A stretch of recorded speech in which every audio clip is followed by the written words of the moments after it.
So first of all, thank you for inviting me to give this lectures on Kambo medicine, which is Japanese traditional medicine. So Kambo literally means the art of ancient China, but it is Japanese style study and adaptation of traditional Chinese medicine. And Japanese doctors have developed unique systems independent from traditional Chinese medicine. Kambo medicine used to be the orthodox medicine in Japan.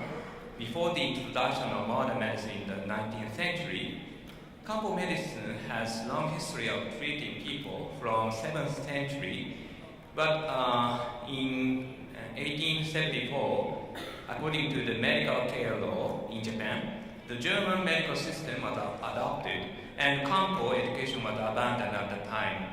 But we physicians harboring a Western medicine license were allowed to practice Kambo medicine, and still we do Kambo medicine.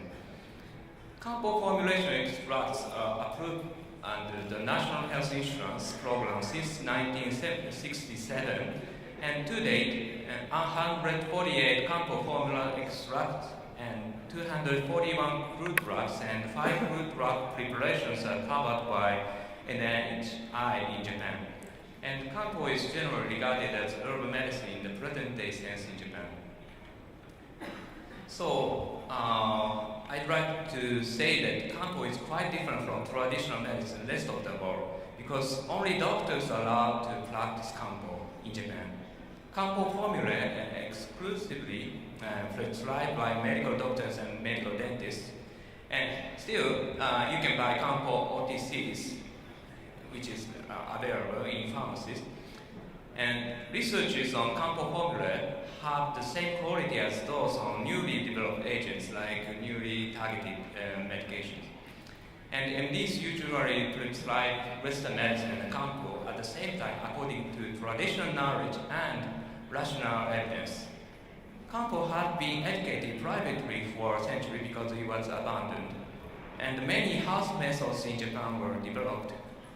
But since 2001, Kambo has been officially educated when it was included in the model core curriculum in Japan. And official board certification by Japanese Society for Oriental Medicine is developed. And I'm a pediatrician, and I have both on pediatrics, and I'm also has a both on hematology and oncology, and pediatric hematology, and also both for Oriental medicine. So I have 4 boards. So why do we use Japanese products?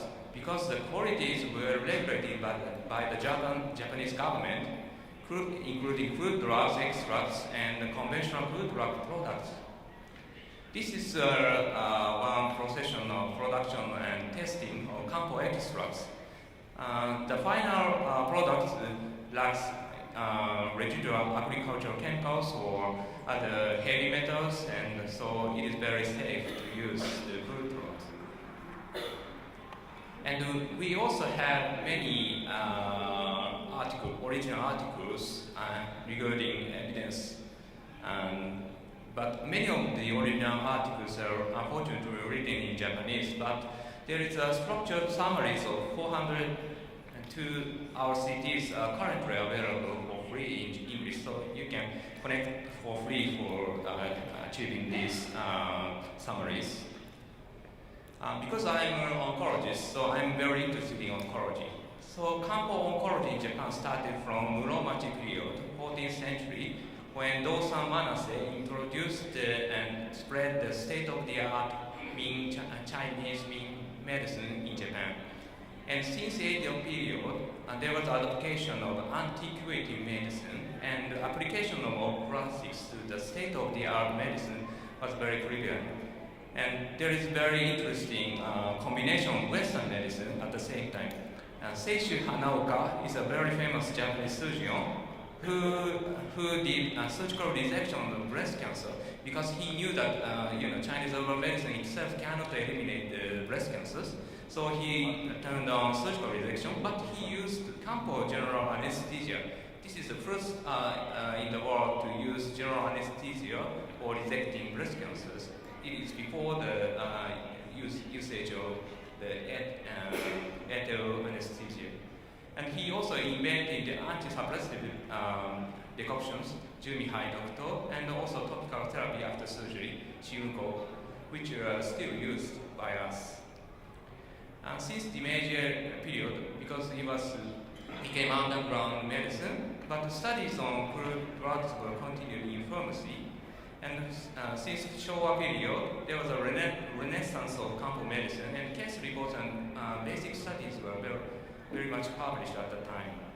And now, Heisei period, many flowers blooming in profusion. There was the introduction of traditional Chinese medicine oncology, and many clinical research using Kambo were published. And there is also accumulation evidence of Kambo for cancer treatment. So this is the basic ideas of treating cancers, reinforcing Qi and eliminating pathogens. Reinforcing the healthy Qi, when Qi is healthy, pathogen cannot enter inside the body, and it is not a symptomatic but equilibrium. So it improves QOL and decreasing adverse effects and improving effects of operation, chemotherapy, and radiation therapy, and it improves prognosis and reinforcing anti-cancer mechanism. So it can be used as a prevention. And there is also another idea of eliminating the pathogen. So this is the idea of, I think, chemotherapy. So there is an example. So Bikkunshito is usually used for appetite loss, but it elevates the secretion and sensitization of ghrelin. Ghrelin is an appetite-related hormone from stomach, but it also elevates the sirtuin-1 activity. Sirtuin-1 is known for longevity gene, and the interesting point is that this is a mouse study, and this mice spontaneously develop T-cell leukemia, but this Bikkunshito can prevent development of leukemia. So very interesting. So this is the kind of short summary of the Kambo used for patients with hematological and malignant diseases. However, no RCTs have been performed in children with neurological and oncological diseases, so I'm upset about this. So I did this study. As some of you know, hemorrhagic cystitis can be fatal in patients with hematological diseases and malignancies. Etiology of hemorrhagic cystitis includes viral infections, and the treatment is mostly supportive care, so we can't do anything about it, and antiviral agents are not so effective and very expensive. So I did this study because we have many children undergoing hematopoietic stem cell transplant in Nagoya University Hospital, and I chose this chorreito Kambo extract, whether it is effective for stopping the hemorrhagic cystitis. Because there is an indication, as it says, micturition pain or hematuria for this chorreito. So any hospital can prescribe this extract in Japan.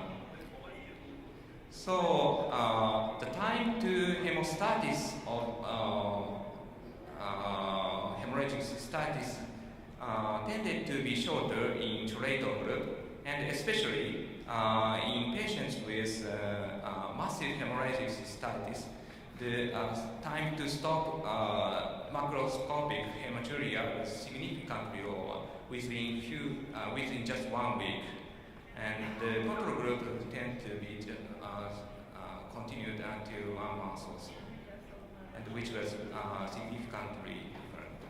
And the interesting point is that urine viral load were not so were different, but whole blood viral load were not so different. So It means that it has effects on hemostasis itself, but it has no effects on viral reduction itself.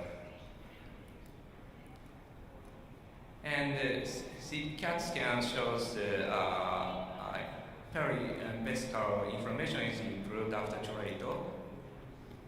And adverse effects was seen in one patient with dyspepsia, but it was treated with another Kambo extract. Chelator is also effective for alkylating agent-induced hemorrhagic cystitis. So it is now our first choice medication. It's not complementary, it's the first choice for us to treat with chelator. So there are 5 components in chelator, and interesting point that Japanese classics about chelator says many things about the hemostasis of the urination. So in conclusions, Kambo was once officially abandoned but it revived because of its tradition and rationale for treating and helping people. Kambo exemplifies the integration of tradition to modern medicine. We need to understand both traditional medicine and evidence-based medicine. Thank you for listening.